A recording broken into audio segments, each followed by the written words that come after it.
வணக்கம்.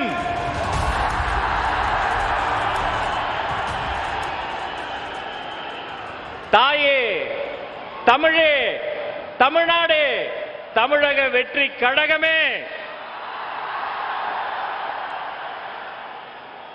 பாண்டியர் குதிரை குளம்படியும் தூள் பறக்கும் இளைஞர் சிலம்படியும்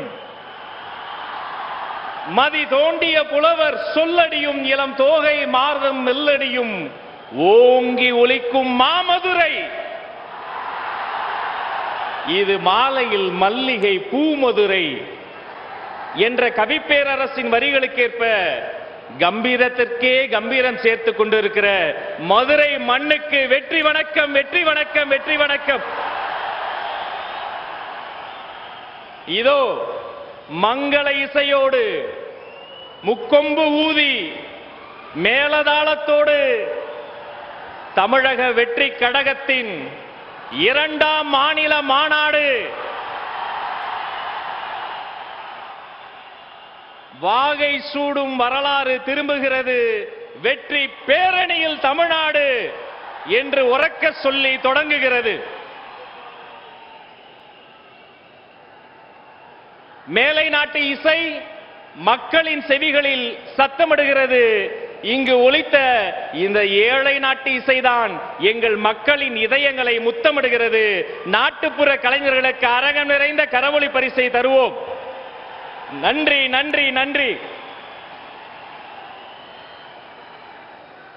வெற்றிகரமான இந்த 2ஆம் மாநில மாநாட்டில் மதுரையில் கடல் இல்லை என்று யார் சொன்னது? இந்த திடல் முழுக்க கடல், அன்பு கடல், பாசக்கடல். இது தளபதியின் வெற்றி கடல். உங்களை வணங்கி மங்கள இசையோடு மாநாடு தொடங்கியது. அடுத்து நம் தலைவர் கடந்து வந்த பாதையில் உங்கள் நெஞ்சங்களில் நீங்காமல் இடம் பெற்றிருக்கிற சில முக்கியமான பாடல்களை நாம் கேட்க வேண்டாமா? தமிழக வெற்றி கழகத்தினுடைய 2வது மாநில மாநாட்டிற்காக மக்கள் நீங்க வந்துட்டீங்க.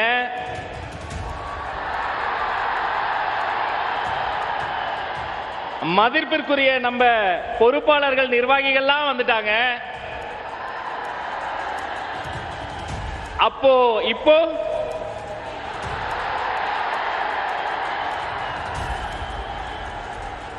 தொலைக்காட்சி நேரலைகள் நெருப்பு பிடித்து எரிய தொடங்கும் நொடி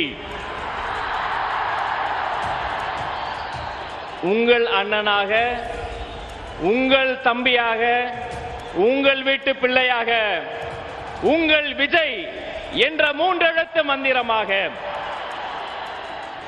நம்ம தலைவரை நம்ம வரவேற்க வேண்டாமா? சரி, எப்படி வரவேற்கலாம்? நமக்காக எல்லாத்தையும் தூக்கி போட்டு வந்த தலைவன் அல்லவா? அவர் ஆடி வரவேற்கலாமா? பாடி வரவேற்கலாமா? எங்கள் பாட்டுடை தலைவனை இந்த மாநாட்டு திடலில் வைத்து ஒரு மாநாட்டு சிறப்பு பாடலை ஒலிக்க வைத்து வரவேற்கலாமா? தமிழக வெற்றி கழகத்தின் 2வது மாநில மாநாட்டின் வரலாற்றை புரட்டி போட போகிற பல சிறப்புகள் வாய்ந்த அந்த சிறப்பு பாடல் ஒலிக்க துவங்குகிறது. இதோ